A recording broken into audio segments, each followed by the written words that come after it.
Nagproblema karon ang first-time voter nga si John Carl Alota ug uban niyang barkada tungod wala ilahang pangalan sa assigned cluster precinct. Niadto na lang sila sa Commission on Election kun COMELEC Polomolok apan maulang gihapon nga precinct number gihatag kung asa wala iyahang pangalan. Dito na po di mo katana balik-balik.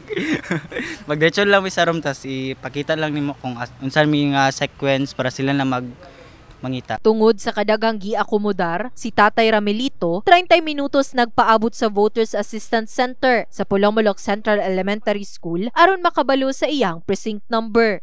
Sa pag-abot ako diri ganina, giadto ko sa akong mga uban nga precinct number. So wala ko nakita akong pangalan. Nag-adto ko diha sa registration vote. Nangita ko sa akong precinct number o pangalan. Pag pangita ako sa kong pangalan before, okay lang siya. Kita dayon. Karon nga barangay raman unta.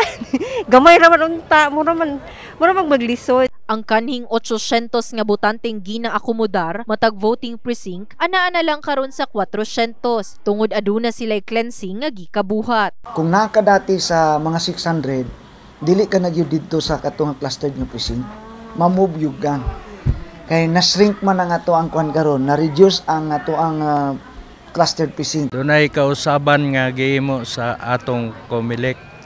So dapat bago niabot ang election, niadto na sila sa atong COMELEC para i-check ang ilang pangalan. Ang gikaingong eskwelahan adunay designated entrance ug exit aron dili maguot ang katawhan. Anaa usab police desk pagsulod sa entrance. Gani bisag adunay mitumaw nga problema, paspas lang matud pa ug hapsay ang pagbutar sa mga botante.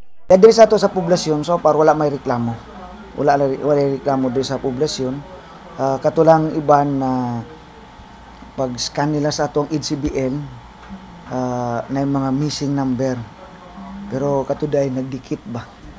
In the heart of changing lives. Kini si Brigada Liza Labajo sa Brigada News Jansan. Brigada News.